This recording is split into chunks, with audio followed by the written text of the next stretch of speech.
Tunay ngang mabuti ang ating Diyos. Yan.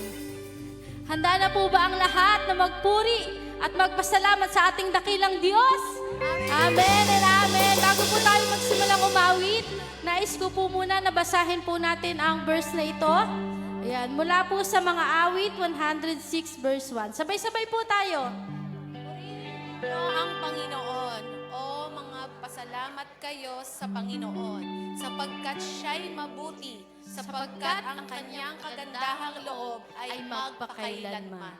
Tunay nga na ang Diyos natin ay mabuti sa bawat araw ng ating mga buhay. Tama po ba?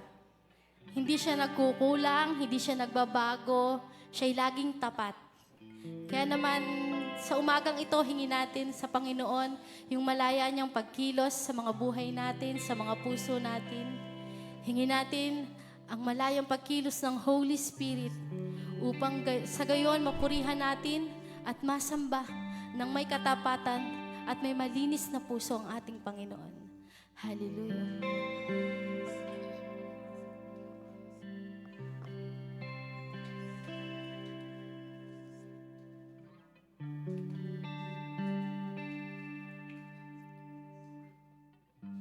Panginoon, maraming salamat po, Lord God, sa panibagong araw na pinagkaloob mo po sa amin, Lord God. Salamat, Lord, sa panibagong pagkakataon para ikaw ay aming mapurihan, mapasalamatan, Lord God. Lord, hinihiling namin na malayang kumilos ang Holy Spirit sa lugar na to, Panginoon. Tunay nga, Lord, na ikaw ay bumaba sa aming kalagitnaan, Panginoon, upang maranasan namin, Lord, ang pag-ibig mo. Maranasan namin, Lord, ang presensya mo, Panginoon, sa umagang ito. Hallelujah. Panginoon, kung nakikita mo na may hindi tama sa aming mga puso, Lord God, humihiling kami, Panginoon, na tulungan kami upang baguhin to, Lord God. Upang makapagpuri kami, Lord, sa iyo ng may katapatan, Panginoon. Kulang, Lord, ang salitang salamat, Panginoon, para masabi namin, Lord, kung gaano kakabuti, Panginoon, sa mga buhay namin, Panginoon. Hallelujah. Salamat, Lord, dahil sa pag-ibig mo, Panginoon, nandito kami, Lord, nakatayo, Panginoon, nagpupuri at nagpapasalamat sa iyo, Holy Spirit. Come to this place, oh God.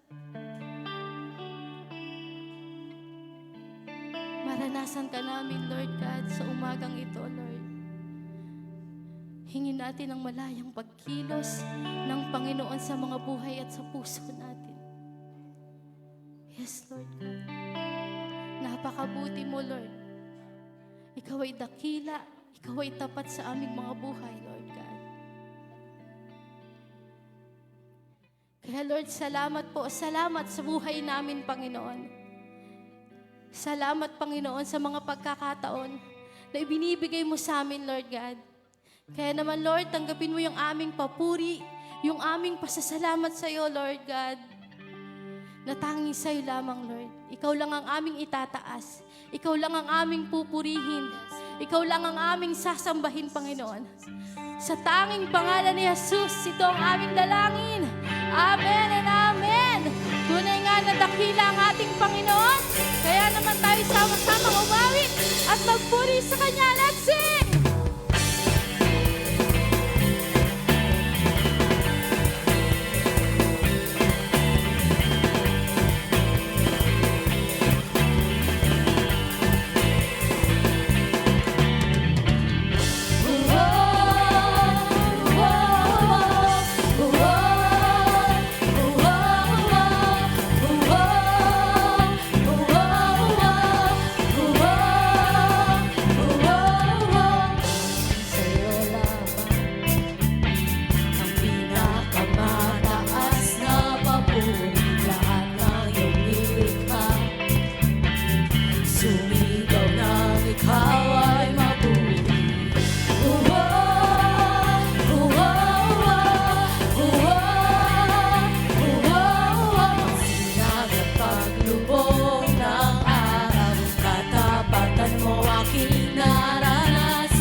mabuti, kailanman di ka nagkulang. Sa buhay ko, maghari ka, o aking Diyos. Sambahin ka, Panginoon. Purihin ka, o ako Diyos. Buong mundo'y magsasabing si Yahweh tunay, nag-iisang Diyos. Sambahin ka, Panginoon. Purihin ka, o ako Diyos. Buong mundo'y magsasabing si Yahweh tunay, nag-iisang Diyos. Hallelujah! Tunay nga, Lord, na ikaw ay nag-iisang Diyos.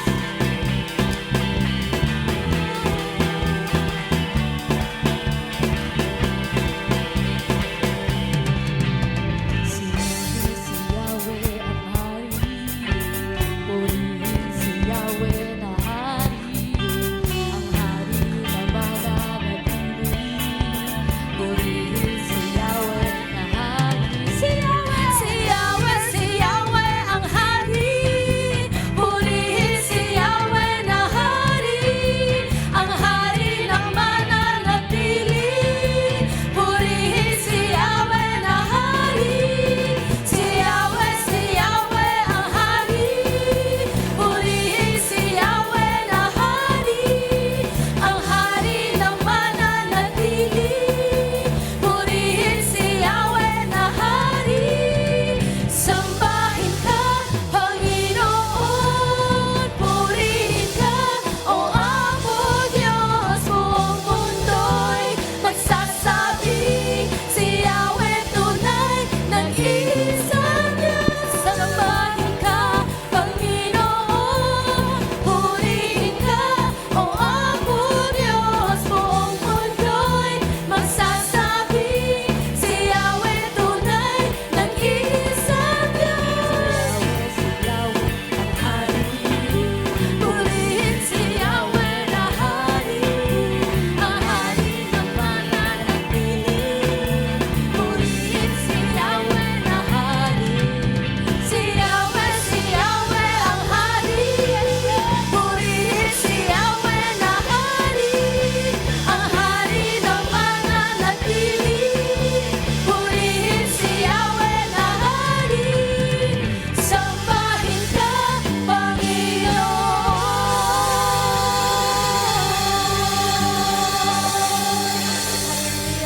Tunay nga, Lord, na dapat ka namin purihin, Lord God.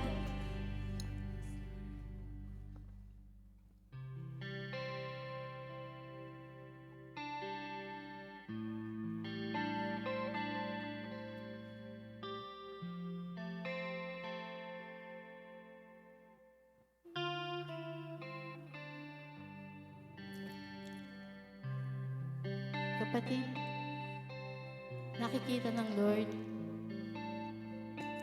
kung ano yung mga bagay na nagpapabigat sa atin. Hindi natin maitatago sa Panginoon yung mga sakit, hirap, pagod na nararanasan mo ngayon, kapatid. Pero sa kabila ng lahat ng pinagdadaanan mo, lagi mong isipin, kasama mo ang Diyos. Hindi ka niya iniwan. Hindi ka niya pinabayaan. Sa mga panahon na tahimik ang Lord, maniwala ka, kapatid, may ginagawa siya.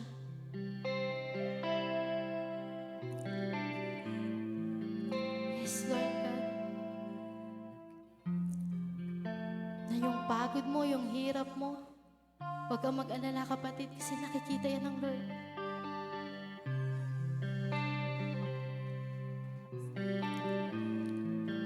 Na siguro kaya natin pinagdadaanan yung mga pagsubok na to, hindi po para pahirapan tayo, kundi may itinuturo po ang Lord sa mga buhay natin. Kaya naman ang nais ng Lord sa umagang ito, makita niya na ang kanyang mga anak na nagtitiwala at nananampalataya ay handang ibigay at isuko yung burden na dala-dala mo, kapatid. Hallelujah.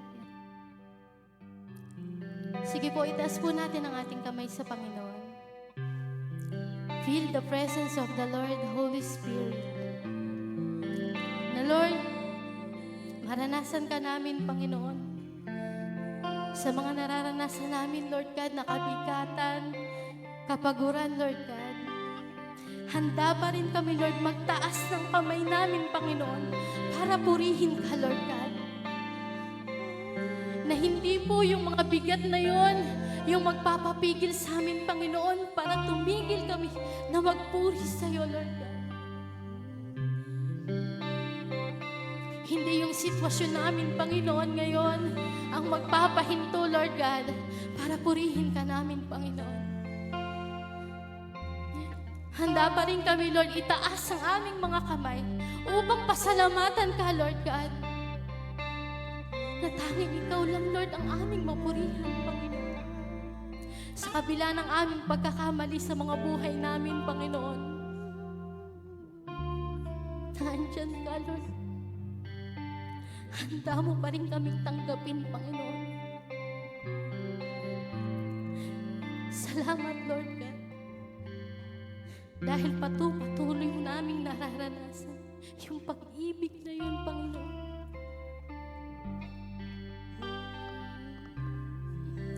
Yes, hallelujah. Come on, kapatid. Kausapin mo yung Lord right now. Lord, pagod na ako, Panginoon. At handa ako, Panginoon, na ibigay sa iyo, Lord God, kung ano man yung bigat na nararamdaman ko, Panginoon. Come on, church. Kausapin mo yung Lord God. Panginoon, kailangan kita, Lord, sa buhay ko. Hallelujah. Tunay nga, Lord, na wala nang iba, Panginoon, na makakapagpaayos ng buhay namin, Lord God, kundi ikaw lamang, Lord God. Hallelujah.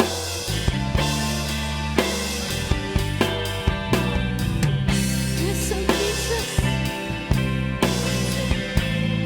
Kailangan ka namin, Panginoon. We want you, Jesus. We want you, Lord, in our lives, Panginoon. Ikaw lamang, Lord, yan ang kailangan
sa yakap mo. Pagmamahal mo'y kailangan ko.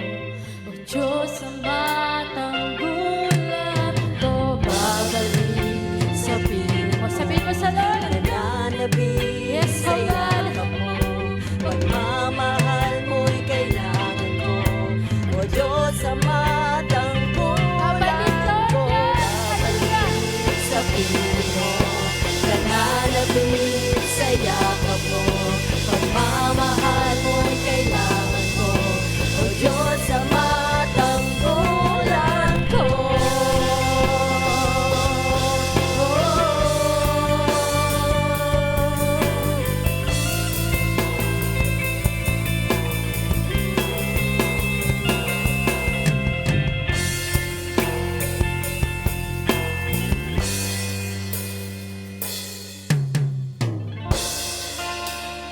Sa iyong isip, di ako nag-live. Yes, Lord.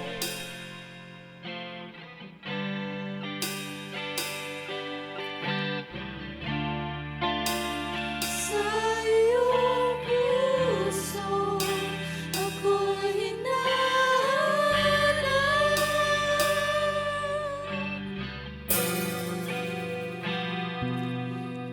Kailanman, O Diyos Ama, di ka nagbabago. Tunay na Lord, hindi ka nagbabago, Panginoon. Di ka nagkukulang, Lord God. Pagmamahal mo, Panginoon. Hallelujah! Maasahan sa bawat oras at panahon. Minsan pa, kailanman, O Diyos Ama, di ka nagbabago. Kailanman, O Diyos Ama, di ka nagkukulang. Pagmamahal mo'y kapag maaasahan sa bawat oras at panahon. Sa bawat oras at panahon. Sa bawat oras at panahon. Nanggulan ka. Yes, Lord God. Ito lamang aming pupurihin, aming sasambahin, Panginoon. Salamat, Lord God. Salamat po. In Jesus' name. Amen. Patuloy po tayo na nakatayo at manalangin sa Panginoon. Aming Ama, Ikaw ang tunay na nakakaalam ng aming mga puso, ng aming mga isip. Ikaw ang siyang may kakayanan na sumaliksik nito, Panginoon. At Ikaw ay may kakayanan na malaman ang kaibuturan ng aming mga puso, ng aming mga isip, ng aming mga ninanais.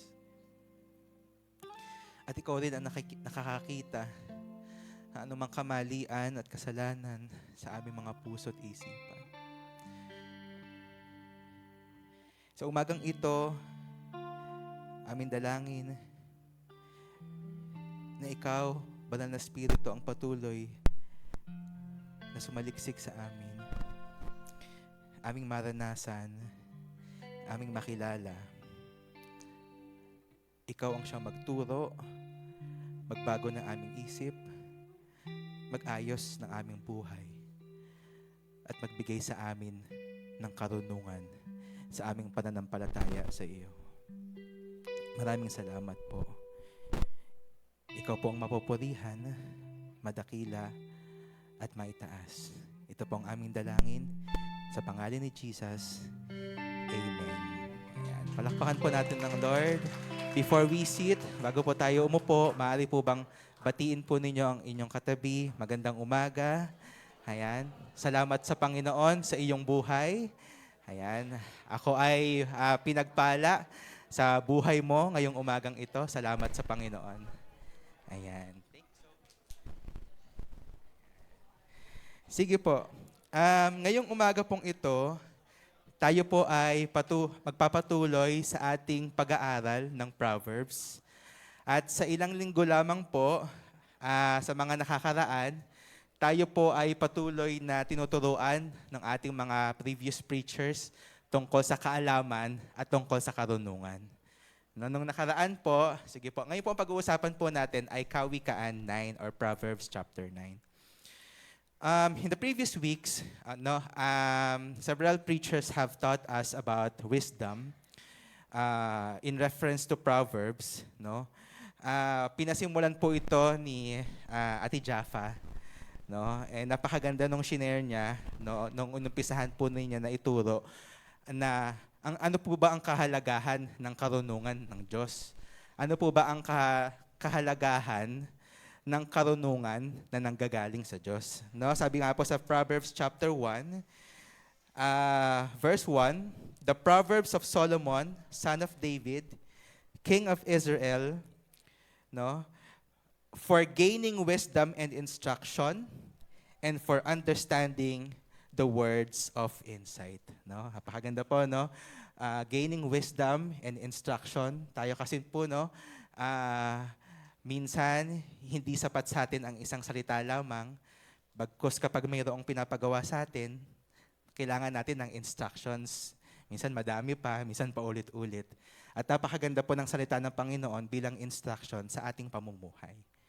Kasama po dito, for receiving instruction in prudent behavior, o maingat daw po na pamumuhay, doing what is right, ang paggawa daw po ng tama, just, at fair, and for giving prudence to those who are simple, knowledge and discretion to the young, lalo po sa mga kabataan.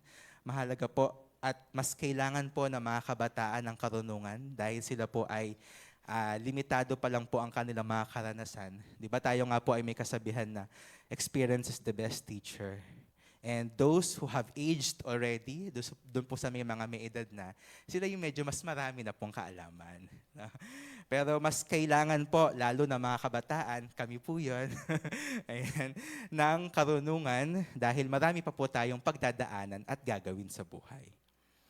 Ano pa po? Let the wise listen and add to their learning. Hayaan daw po ang matalino na makinig at magdagdag ng kanilang kaalaman. For understanding proverbs and parables, for understanding the word of God, the sayings and the riddles of the wise. And lastly, number 7, paki-flash din po, next slide po, the fear of the Lord is the beginning of knowledge, but fools despise wisdom and instruction. Paki-flash po. Sorry, ako pala yung magkukontrol. Ayan.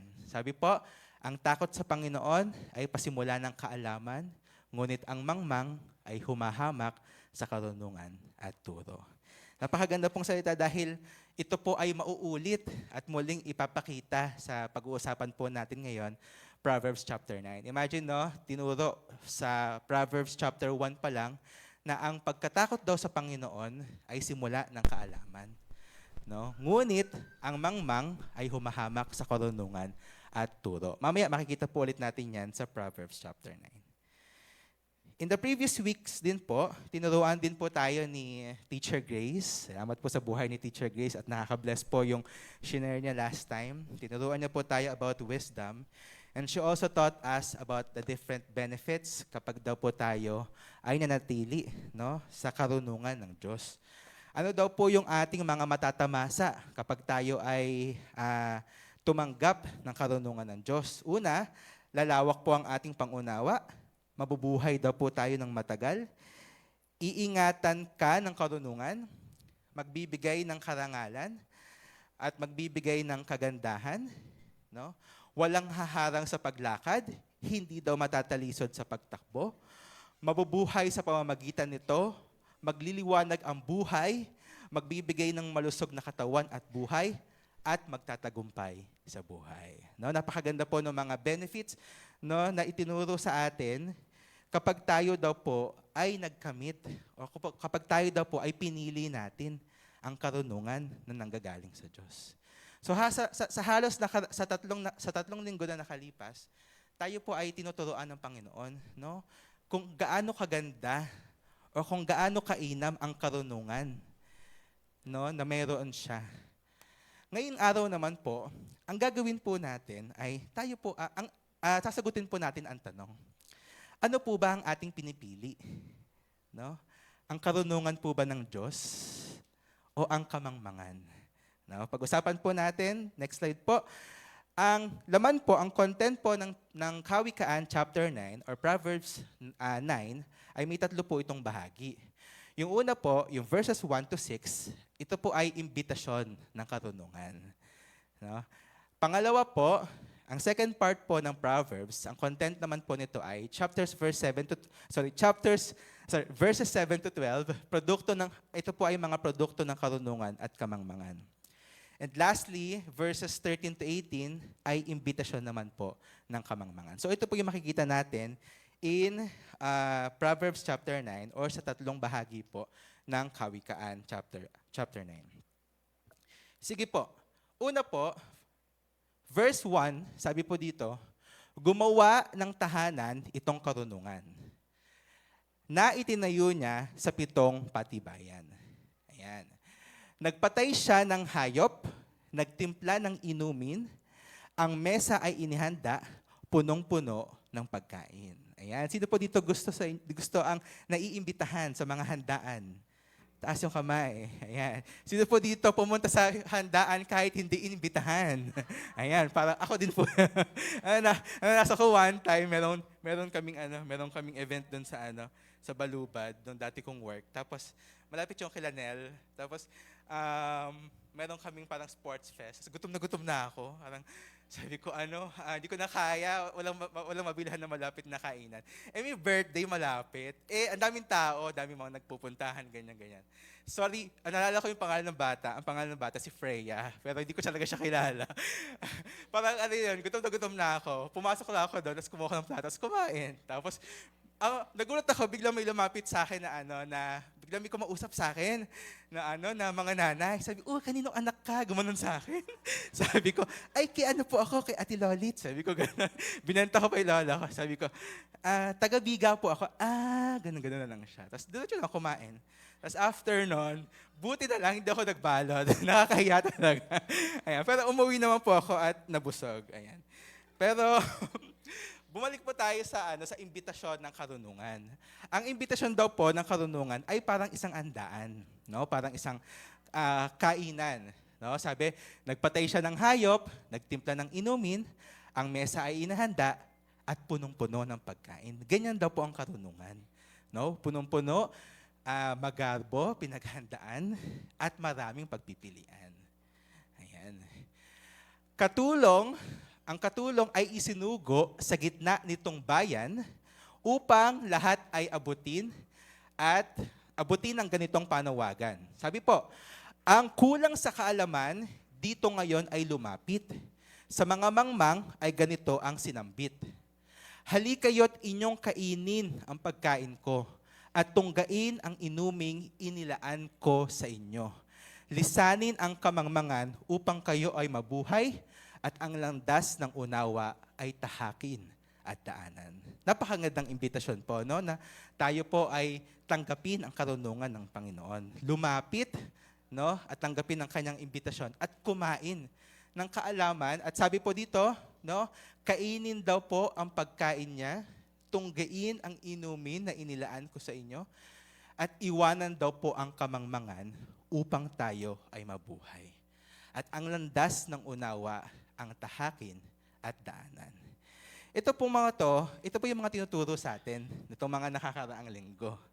No, ito po yung mga tinuro ni Ate Jaffa, ni Teacher Nel, ni Teacher Grace. Now that we are being invited by God to gain His wisdom, to have His wisdom, to choose His wisdom, for us to have the right living. No? Sige po, mamaya balikan po natin yung first invitation or imbitasyon ng karunungan. Ngayon, verses 7 to 12 emphasize the different products ng karunungan at kamangmangan. Ano naman daw po ang mangyayari? O ano naman daw po no, ang mga produkto ng karunungan at ng kamangmangan. Sabi po sa verse 7, ang pumupuna sa mapangutya ay nag-aani ng pagdusta. No? Ang nagtutuwid sa masamay, nagkakamit ng alipusta. No? Sino po dito sa inyo, no, na kung saan, nung kayo ay kinall out nyo ang isang tao na gumagawa ng masama, para ang nangyari, kayo pa po ang napasama. Kayo pa ang nagmukhang masama. No? Sino dito naranasan na kung saan merong isang tao na gumawa ng mali, idinulog mo sa nakakataas, ang ending, ikaw pa ngayon ang sumbongero. Ikaw pa ngayon ang masama. Ang mga mangmang daw po, no, kapag itinuwid, no, ang mga nagtutuwid daw po sa mga nag-aalipusta at sa mga masasama, sila pa ay nagkakamit ng alipusta. Verse 8, punahin mo ang mapangutya at magagalit pa sa iyo. No? Ngunit, payuhan mo ang matalino at iibigin ka nito. Ako po, bilang isang nagtatrabaho na meron pong mga people na under me, meron po ako mga subordinate, hindi po maiiwasan na kapag po kayo ay supervisor, kayo po ay magtatama, no, ng mga maling gawa ng ating mga subordinates. For example, meron po ako mga teachers under me na hinahandle at sila po yung directly na nagre-report sa akin. And sa halos magdadalawang taon na po na ako'y binigyan ng Lord ng chance na maging coordinator, na mag-handle ng mga teachers, parang mas madami pa yung problema ng teachers ko. Parang mas madami pa yung mga problema kesa dun sa mga magagandang nangyari bilang coordinator. What I'm saying is, kapag ikaw ay nag-handle ng tao, you will encounter different attitudes, different behaviors. And when you are correcting them, for example, may teachers ka na hindi sumusunod. May teachers ka na hindi nagpapasa ng grades on time. Yan. Meron ako mga teachers na laging late.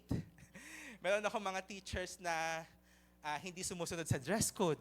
No? Kailangan naka-formal ng Monday and Tuesday pero hindi nagpo-formal. May mga ganon. Sa amin po, pag ganon, may memohan mo sila. No? Bibigyan mo sila ng memo, bibigyan mo sila ng warning para hindi na nila ulitin. Ano pa po? Isa pa po sa mga sinasanction namin as coordinators is yung mga teachers na hindi nagtuturo. Meron pong ganun, teacher pero hindi nagtuturo. Talamak po yun. Ayan. Meron din naman po mga teachers nagtuturo pero sandali lang. 2 hours yung klase pero magkaklase, 30 minutes lang. Ganun. Kasi po yung klase namin ay online class. Kaya yung iba lumiligtas. No? Work from home na nga, tapos 30 minutes lang nagturo sa estudyante. So kami po, bilang mga supervisors, ang trabaho po namin, siyempre, bantayan. No? Hindi po para hintayin na magkamali yung aming mga tao, kundi para ma-make sure yung quality of instruction. No? Ganun po yung ginagawa. Marami po, sa akin pong karanasan, marami po akong mga subordinates nung sila po ay aking pinuna. Nung sila po ay aking dinil, no, about their violations. No? Ang reaction, ang response, ay mas nagalit pa sa akin. No? At ang mas nakakalungkot, ang mas masakit sa ulo, pinagsabihan mo na, yung iba okay po, sige po, pumirma pa ng memo. Tapos, the following week, nag-violate na naman. Parang walang nangyari. Naranasan niyo na po ba yun? O kayo yon? Ganun tayo sa trabaho. No? Pinagsabihin na, wag malilate. No? Wag papasok ng late. Wag na kayo malilate sa trabaho. Pero the following week, late pa din. Di ba? No? Ganun daw po ang taong matalino. No? Kapag pinayuhan mo, iibigin ka pa nito. Salamat din naman sa Lord. Meron din naman ako mga teachers. Meron din naman po ako mga subordinates. Nung aking pinagsabihan, nung aking kinorekt, nung aking sinanction, the following day, the following week, nagbago, nag-improve, at hindi na muling inulit, no, yung kanilang kamalian. Ganun po ang mga taong matatalino. No? Kapag sila ay itinama, kapag sila ay tinulungan, ay iibigin ka pa nito. Amen po ba? Sa atin po bang mga Kristiyano, sa ating pagtatama, sa pagtatama ng Panginoon sa atin, sa pagtatama ng Panginoon sa ating mga buhay, no? Sa mga pangungusap niya sa atin, sa mga pagtuturo ng ating mga leaders, ano po bang response natin? No? Sige po, tayo po ay magpatuloy. Verse 9, ang matalino'y turuan mo't lalo siyang tatalino. Ang matuwid ay aralan at lalago ang dunong nito. Verse 10, ang paggalang at pagsunod kay Yahweh, ito po, muli pong inulit, ang paggalang at pagsunod kay Yahweh ay pasimula ng karunungan. Ang pagkilala sa banal na Diyos ay may dulot na kaalaman. And verse 11, sa pamamagitan ko, hahaba ang inyong mga araw dahil sa akin lalawig ang inyong buhay. And verse 12, kung mayroon kang karunungan, mayroon kang pakinabang. Ngunit ikay magdurusa kapag siya ay tinanggihan. And last part po ng ating message, verses 13 to 18, ang imbitasyon naman po ng kamangmangan. Sabi po dito, ang nakakatulad nitong taong mangmang ay babaeng magaslaw at walang kahihiyan. Ikinumpara po ito sa babaeng magaslaw at walang kahihiyan. Lagi siyang naroon sa pinto ng kanyang bahay o sa lantad na bahagi ng lansangan nitong bayan. Bawat taong nagdaraan na kanyang masulyapan ay pilit na tatawagin at kanyang aanyayahan. No? Kumbaga yung parang imbitasyon ng karunungan, ganun din po ang imbitasyon ng kamangmangan. Kasi mukhang masarap din po, mukhang maganda rin po. Bakit po? Sabi dito, lapit dito, kayong lahat na kulang sa kaalaman. Kanya namang sinabi sa mga mangmang. No? Tubig na ninakaw ay ubod ng tamis. Tinapay na nakaw, masarap na lapis. And verse 18, hindi alam ng biktimang wakas niyo'y kamatayan at lahat ng pumasok dooy naroon sa libingan. Lahat po ng tumanggap ng kamangmangan, hindi nila alam na sila po ay mapupunta sa kapahamakan. Ngayon, bakit po ipinakita sa atin ang imbitasyon ng karunungan? Bakit po ipinakita sa atin ang imbitasyon ng kamangmangan? Kung meron namang halatang sagot na ang pipiliin natin ay karunungan. Amen po ba? Amen po ba? Kung tayo po ay papipiliin, ulit-ulitin, kamangmangan, karunungan, kamangmangan, karunungan, pipiliin naman talaga natin ay ang ano po? Karunungan. Amen? Pero bakit pa ipinakita? Bakit po inilatag sa atin ng Proverbs chapter 9 ang imbitasyon ng kamangmangan at ng karunungan?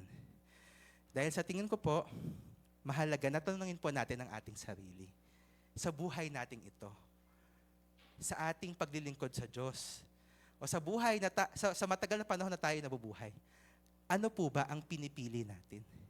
Ano po ba ang pinili natin? Kamangmangan o karunungan? Hindi ko po alam, kanina, ang nilagay na prayer ng Lord sa akin, nung ako po ay nagsimula, ang Diyos ang nakakaalam ng ating puso. Siya ang nakakasaliksik ng ating kalooban. At kayo po, kayo rin po ang nakakaalam ng pinaka-kaibuturan ng inyong puso at inyong isip. Tanungin po natin ang ating sarili. Ano ba ang pinili ko, ginagawa ko, at pinipili ko sa matagal na panahon? Am I choosing God's wisdom?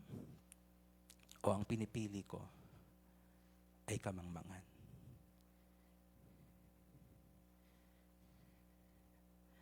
Lastly, verse 10, Proverbs chapter 9, verse 10, ang paggalang at pagsunod kay Yahweh ay pasimula ng karunungan.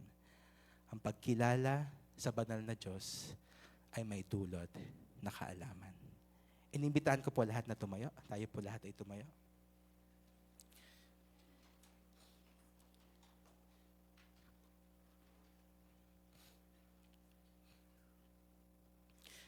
Today, the Lord has presented to us the ways of wisdom.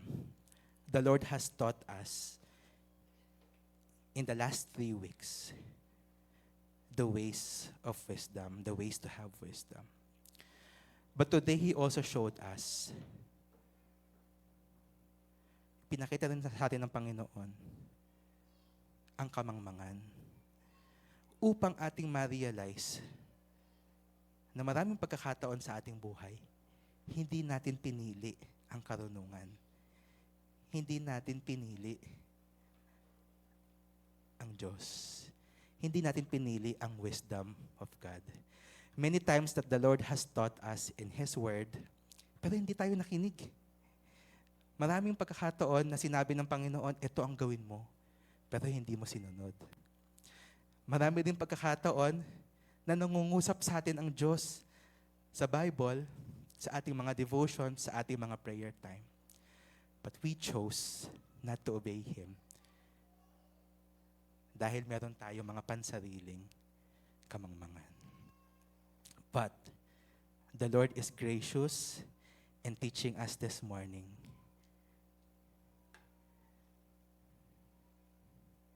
The fear of the Lord is the beginning of wisdom.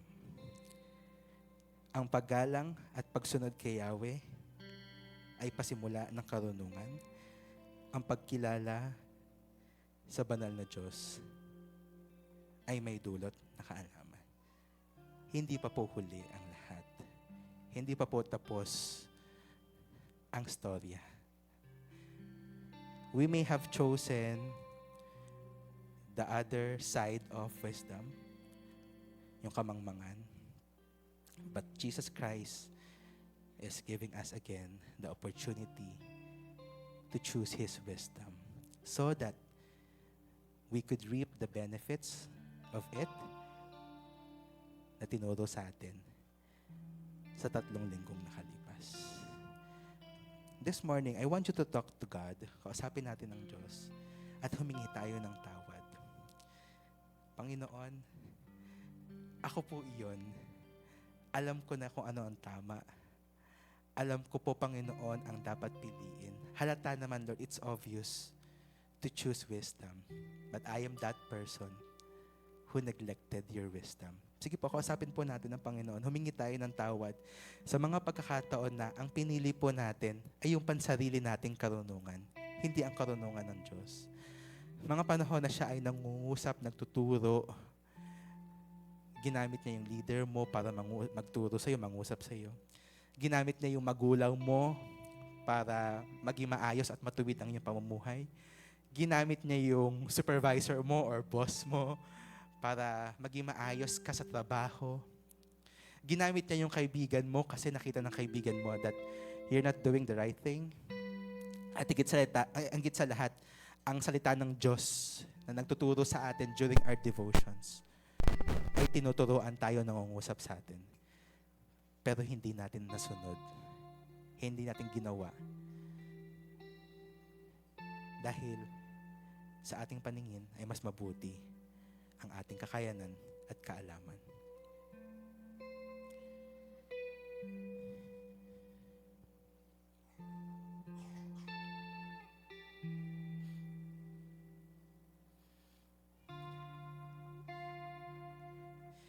At ngayon po, kausapin natin ang Panginoon, patuloy natin kausapin at sabihin, Panginoon, pinipili ko po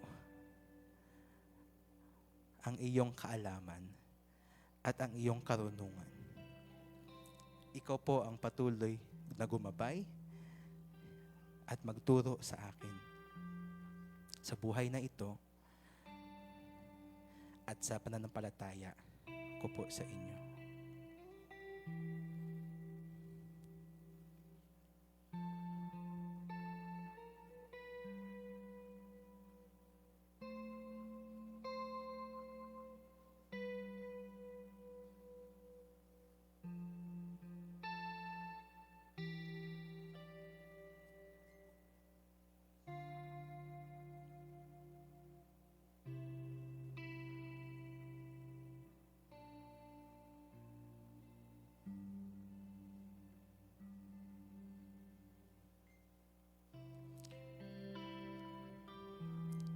Father, we thank you for making us realize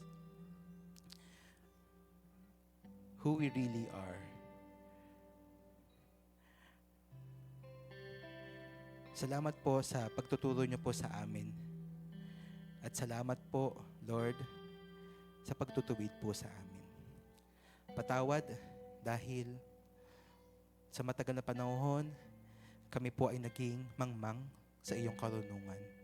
Pero salamat din po sa pagkakataon na muling tanggapin namin ang iyong karunungan upang kami ay magtagumpay sa aming buhay at sa aming paglilingkod sa iyo.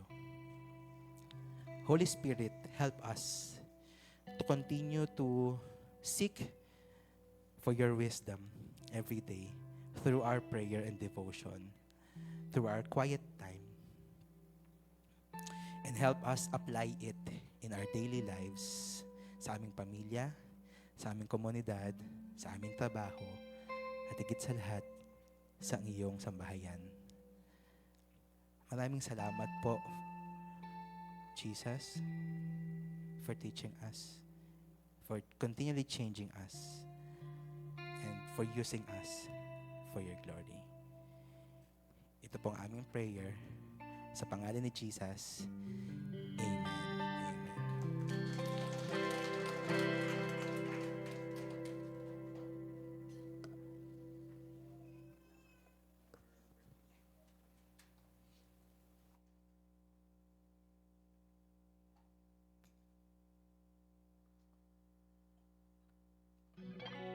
Ayan po.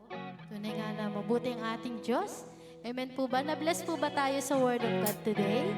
Ayan, amen. Ngayon naman po, dadako po tayo sa ating tithes and offering.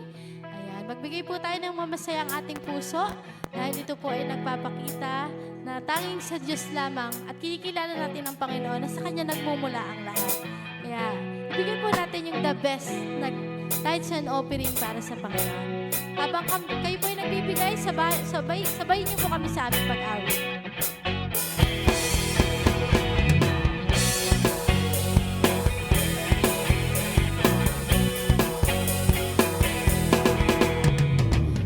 Kami ay luluhod at sa iyo ay sasamba.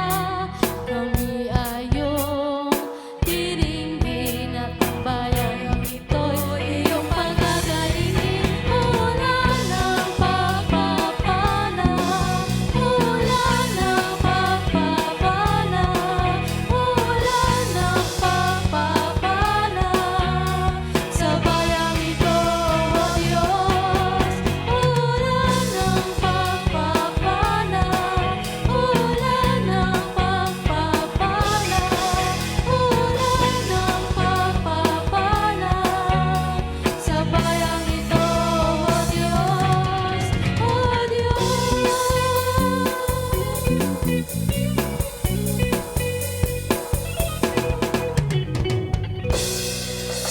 Po, pag-pray po natin ang ating mga tithes and offering.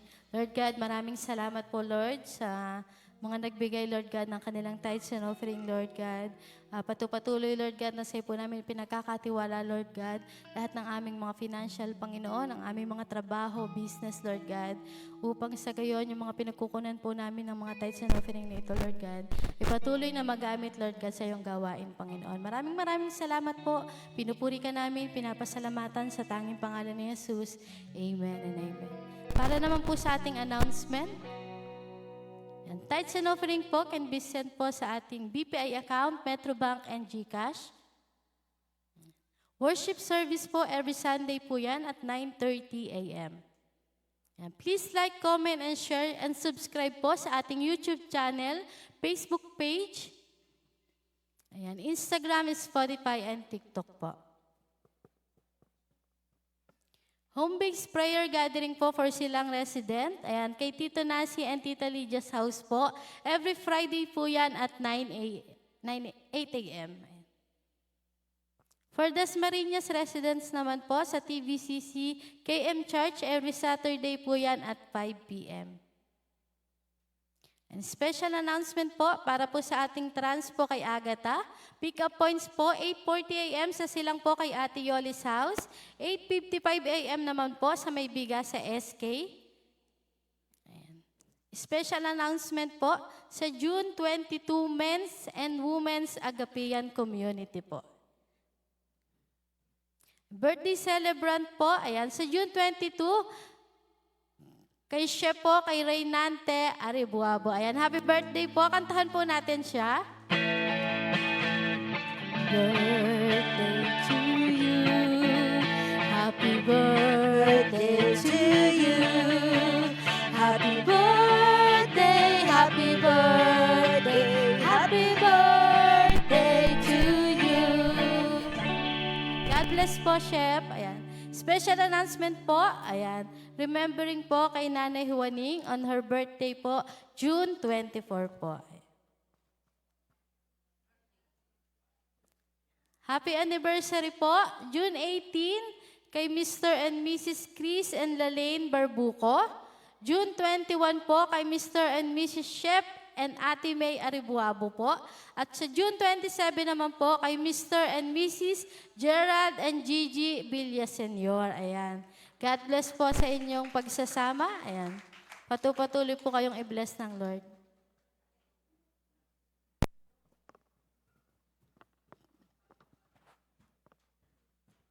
Okay, so good morning po everyone. Ako po ay nandito ulit para i-grab yung opportunity na mag-remind po sa bawat isa tungkol po doon sa atin pong clustered na fundraising. Kagaya po nung nabanggit last week, baka lang po kasi meron sa atin ngayon na nandito ngayon na last week po ay wala. Nire-remind po natin na meron po tayong, ang tawag po natin ay clustered na fundraising. Kaya po siya clustered kasi ibig sabihin po ng cluster, yung isang group na yon, meron po silang goal na makabuo ng regularly ng 5,000 pesos as a group na siya naman po nilang i-share sa church as a whole. So ito pong, hindi lang pa po natin ito na ipiprint pero soon ay ipiprint at soon ay ipiprint at ipapamigay na po ito. Ito pong form na ito, makikita nyo po yung pangalan, name, kayo po yon, yung amount na sa sarili nyo po ay kaya nyo pong maibigay. So ulitin ko po, nire-remind po natin yung bawat isa na yung amount, mahalaga po yan po, nagpe-pray po ninyo. Hindi po yan basta-bastang ide-decide nyo lang ng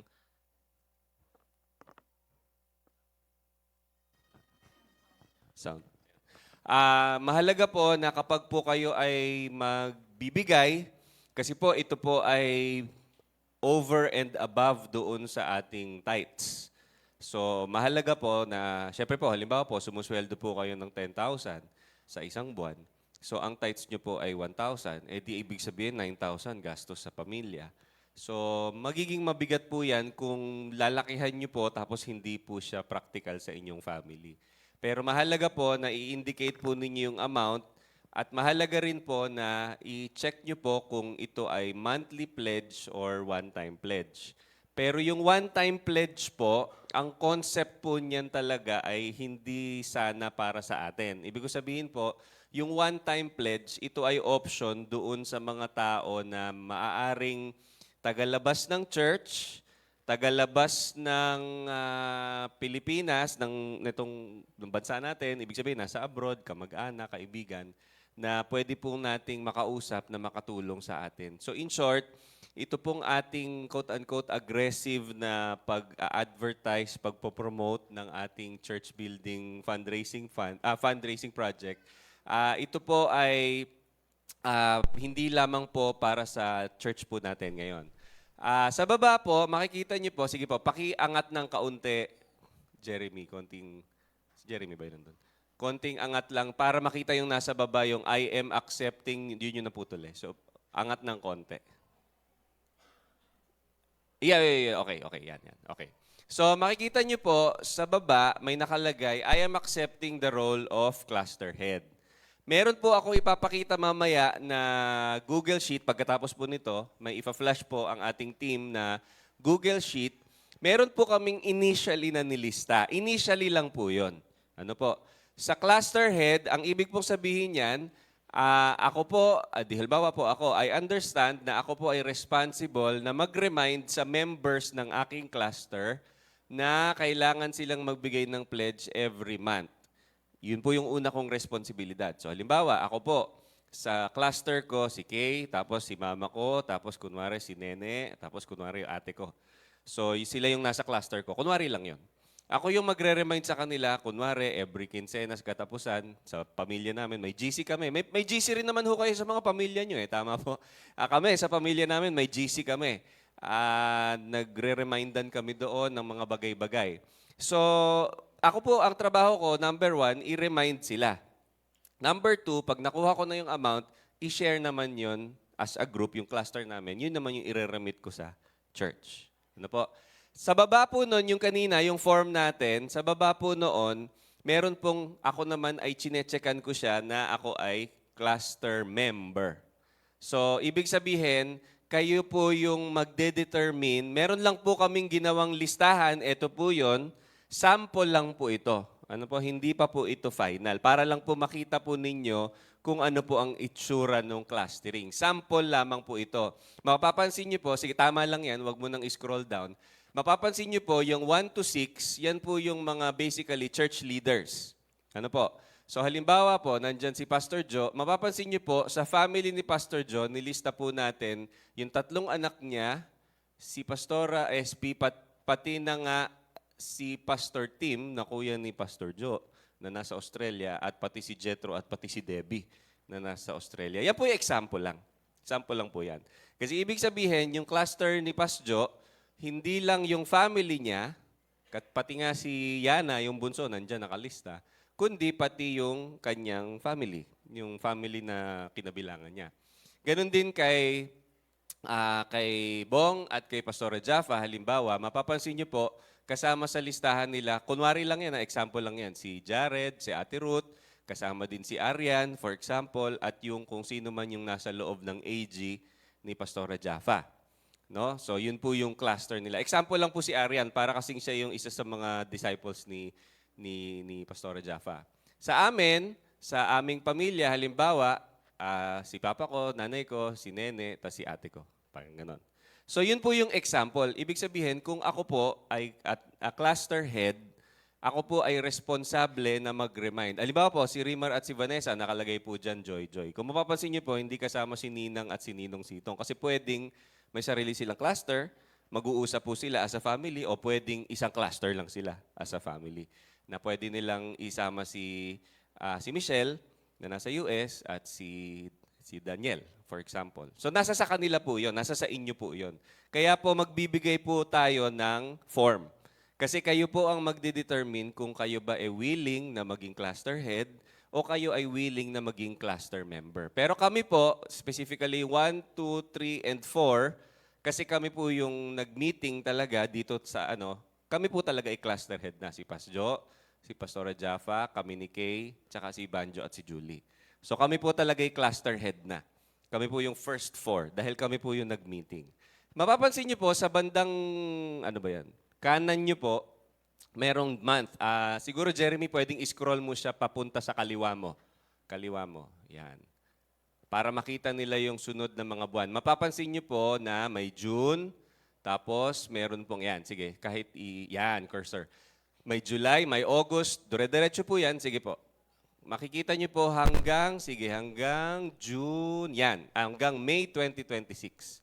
So, ibig sabihin po, pag nagsimula tayo ngayong June 2025, may 12 months tayo hanggang May 2026. So, ang basic computation po niyan, kung may 5, baka mali ako eh. Mag-calculator tayo. Kung meron tayong 5,000 times 12 months, ang isang cluster po ay makakabuo ng 60,000. Yung isang cluster lang. So, halimbawa po, si Kuya Art, na sabi niya, hindi namin kaya, Sir Matt, mag-cluster head eh. Pwede bang sumama na lang kami sa inyo?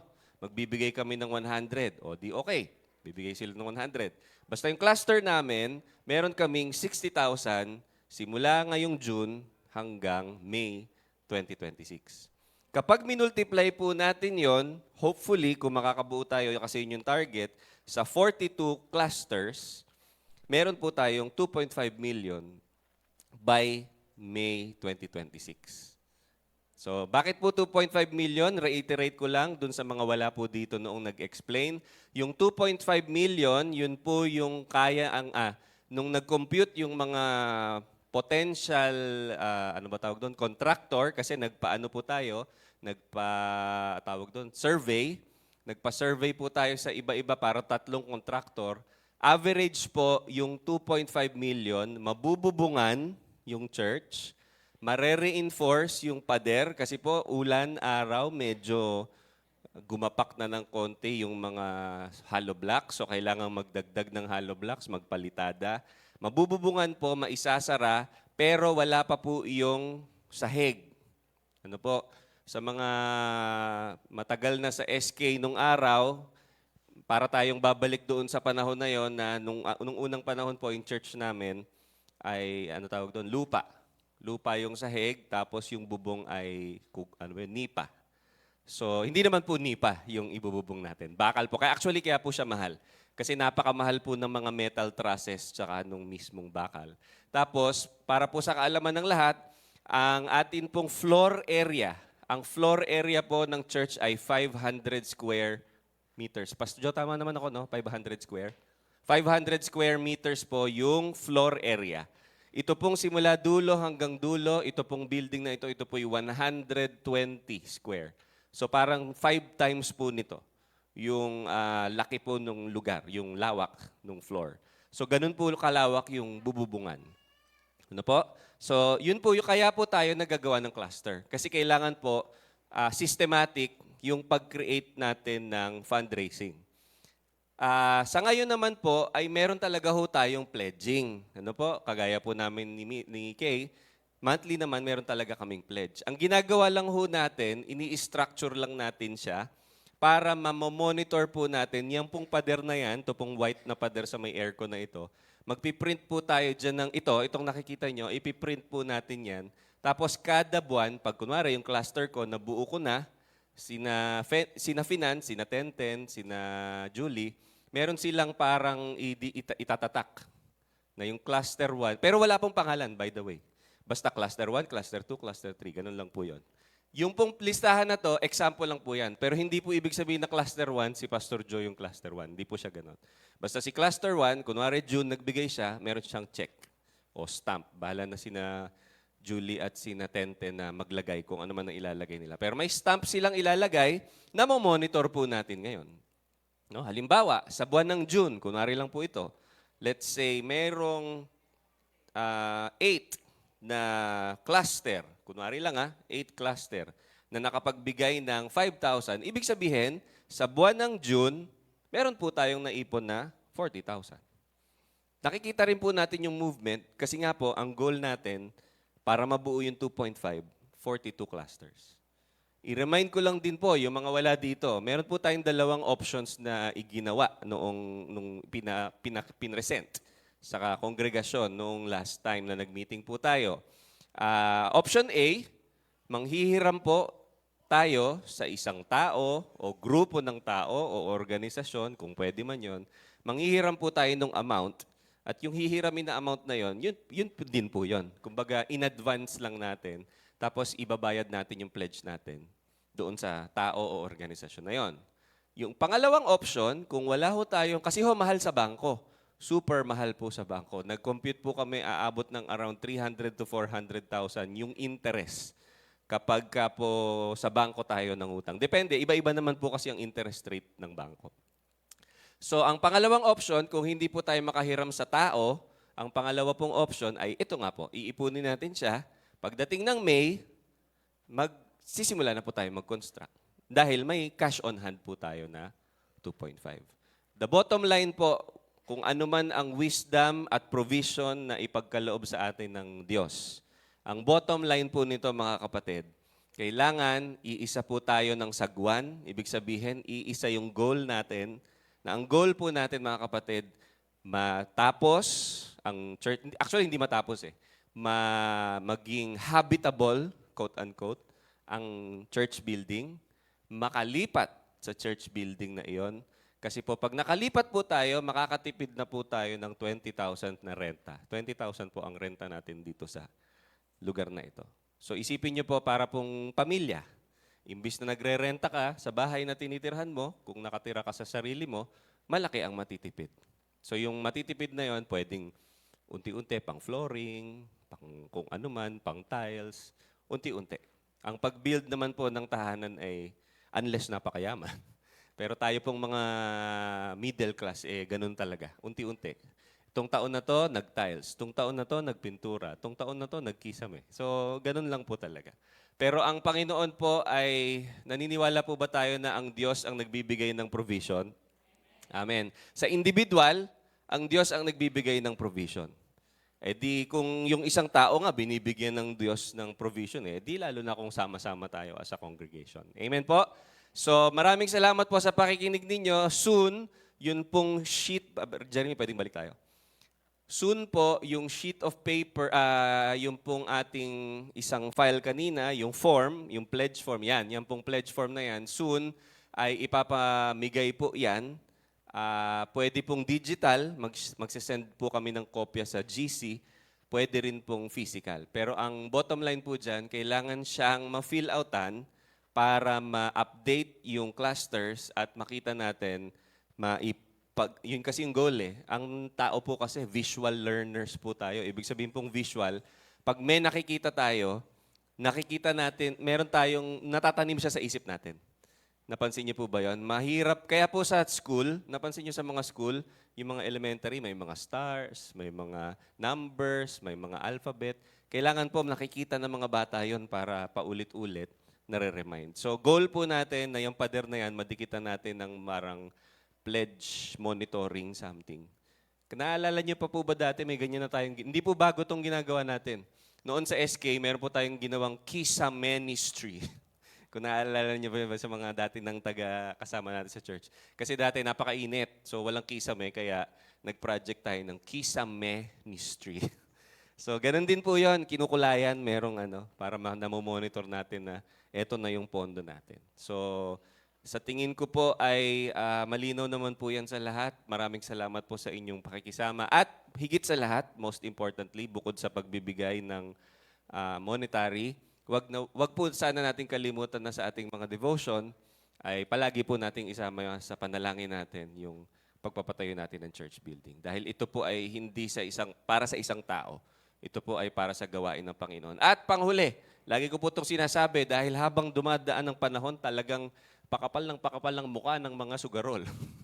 Grabe po yung promotion ng sugal ngayon. Ako po, nakaka-receive din ba kayo ng text? Yung mga sumali sa ganitong ganyan. May mga text. Grabe, pakapal ng mukha yung mga sugal. So, lagi ko pong reminder, sila po sobrang aggressive nilang mag-promote ng sugal. Meron pa nga ako nabasa, grabe yung GCash pala. Ang dali palang magsugal ngayon, kasi nga nakakonect sa GCash. May napanood kami nung isang beses na nabaon na sa utang, kaka-scatter, kung ano man yung scatter na yon. So, ang lagi ko pong paalala, tayo pong mga Kristiyano, wag ho tayong mahiyang mag-share sa mga kaibigan, yung Facebook post po ng church natin, i-share po ninyo sa mga chat nyo. Wag po kayo mahiya kasi yan po para sa gawain ng Panginoon, hindi ho yung nakakahiya. Nakakahiya yung mga artista na nagpo-promote ng sugal kasi walang mabuting ginagawa sa tao yung pagsusugal. So sila po, yun ang ginagawa nila. Tayo, share natin. Manawa sila sa Facebook natin na mag-share ng ating church building fund. Maraming salamat po sa pakikinig at pagpalain po tayo lahat ng Panginoon. Magandang umaga po sa ating lahat. Ayan. At meron po tayong espesyal na sinaselebrate ngayong umaga pong ito.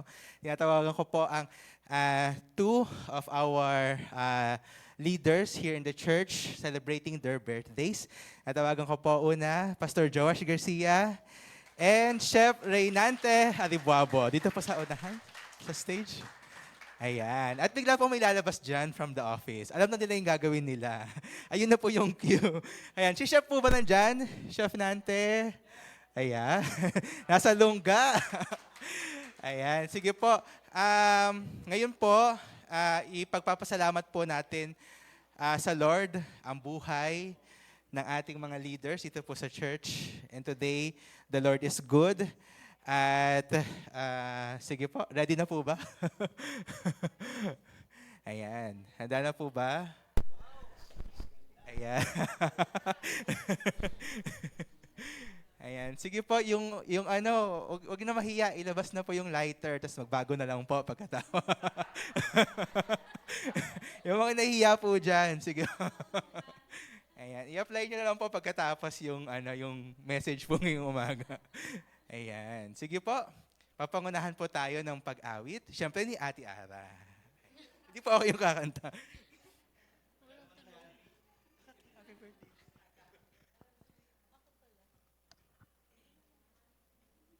Tayong dalawa. Tuwid.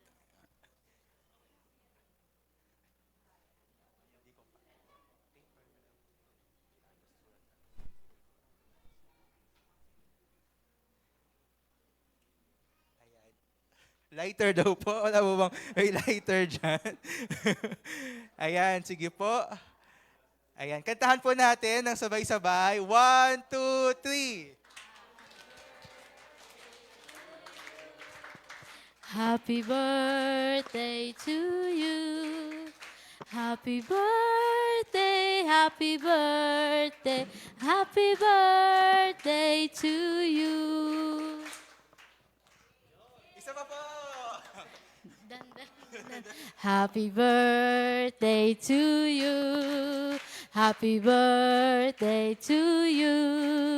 Happy birthday, happy birthday, happy birthday to you. Ayan, bawal daw po magsindi dahil yung smoke alarm po natin, tutunog po yan at maliligo po kayo ngayong umaga. Kaya virtual fire na lang po muna. Ayan, sige po. To pray po for our birthday celebrants, tawagan ko po Sir Matthew Nepomuceno. Sige po mga kapatid, tayo po tayo lahat at ituon po natin yung ating mga kamay sa atin pong pastor at kay chef.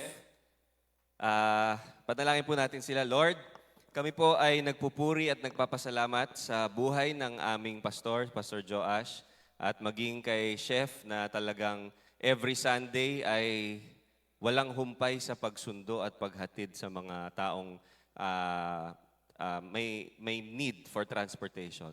Salamat po, Panginoon, sa buhay ng aming pong pastor at kay Chef Nante. Salamat po sa kanilang puso na kanilang dinededicate sa iyo. Salamat din sa kalakasan ng katawan na ipinagkakaloob mo po sa kanila. Panginoon, ngayong araw na ito, pinupuri at pinasasalamatan ka namin sa pagdadagdag mo ng panibagong taon sa kanilang mga buhay. Salamat po, Lord, sa blessings. Salamat, Lord, sa kalakasan, sa wisdom, sa katatagan. Dahil sila ay mga ama ng tahanan, sila, Panginoon, ay nagpapakita ng katatagan sa kanilang role sa kanilang pamilya. We continue to ask for your guidance and for your provision sa buhay nila every day. Sila po ay nagbabiyahe every day, nagdadrive. Ingatan mo sila, ilayo sa anumang mga sakuna, sa anumang mga sakit. Patatagin mo po sila, palakasin every day. And Lord, we continue to pray na yung kanilang buhay ay maging pagpapala sa mga tao na kanila pong nakakasalamuha. Kayo po, Panginoon, ang patuloy ding magpuno ng kasiyahan sa kanilang puso, sa kanilang mga ginagawa every day. At patuloy na i-provide mo, Lord, yung needs ng kanilang family, financially, spiritually, emotionally. Kayo po, Panginoon, ang gagabay at magpapala sa kanila. Maraming salamat po sa panibagong buhay, sa panibagong taon sa kanilang buhay. We lift up everything to you. In Jesus' name we pray. Amen. Amen. Thank you so much po. Salamat po sa inyo. Makakaupo na po tayo. Yan. Okay, so ngayong umaga, last week po pala, no, para alalahanin natin. Last week po, ay nagkaroon po tayo ng announcement patungkol po sa ating Agapian community. Okay? Men's and women's. So, etong ating oras ngayon, meron po tayong naiilan na minuto para sa ating church service. Ngayon, idediretso na po natin para sa ating Agapian community. Okay? So, okay lang po ba? Okay? Ngayon po, salamat sa Panginoon kasi medyo kompleto tayo. Kaya ang ating census ay magiging maganda. Meron pong ibibigay po sa inyo. Ready na kaya? Ready na ba? Yung form? O ano? Piniprint pa? Okay, sige. So later na lang po mamaya ibibigay yung form. Yun naman po ay magiging census lang natin sa church para malaman po natin yung ating population, yung ating tawag dito, info, personal info sa inyo. Ano lang, basic lang naman po yon, yung names ninyo and yung place, address, or location, number, and kung sino po yung leader or nag-invite po sa inyo. Yan. So, yun lang po. Ilalagay nyo lang po doon at i-fill out nyo po yun. Okay. So, habang iniintay po natin yan, magpo-proceed po tayo sa ating dahilan. Bakit ba kailangan natin ng masimulan uli ang ating Agapian community? Naalala nyo po ba ang ating Agapian? Nasimulan na po natin yan. Ang sa atin lang, kailangan po natin ipagpatuloy. Okay? Kailangan lang po natin na uling gawin at simulan. Okay? Ate, Sol, pwede nyo pong, ayan. So, lagay nyo lang po yung name, location, number, and leader, tapos leader and who invited. Okay? So, balikan ko lang po yung sinasabi ko ngayon. Napakahalaga po na simulan uli natin yung gathering. Okay? So, sa ating church, may gathering po tayo dito. Bukod po ang women's, bukod po ang men's. Yan. Pero sa ngayon, combine tayo. Bakit po natin kailangan yung Agapian? Bakit po natin kailangan muling simulan ng ating Agapian community? Napakahalaga po na nag-grow po tayo ng sabay-sabay. Amen po ba? Kasi po, yun po naman din ang dapat mangyari sa bawat isang taong kumilala kay Kristo. Kung tayo ay parte ng katawan ni Kristo, kung tayo ay follower ni Kristo o disciple ni Kristo, nag-grow po tayo sa faith, yan, nag-grow po tayo sa ating relasyon sa Panginoon at lalo po tayo nagiging matatag. Amen po ba? Kaya po, ang ating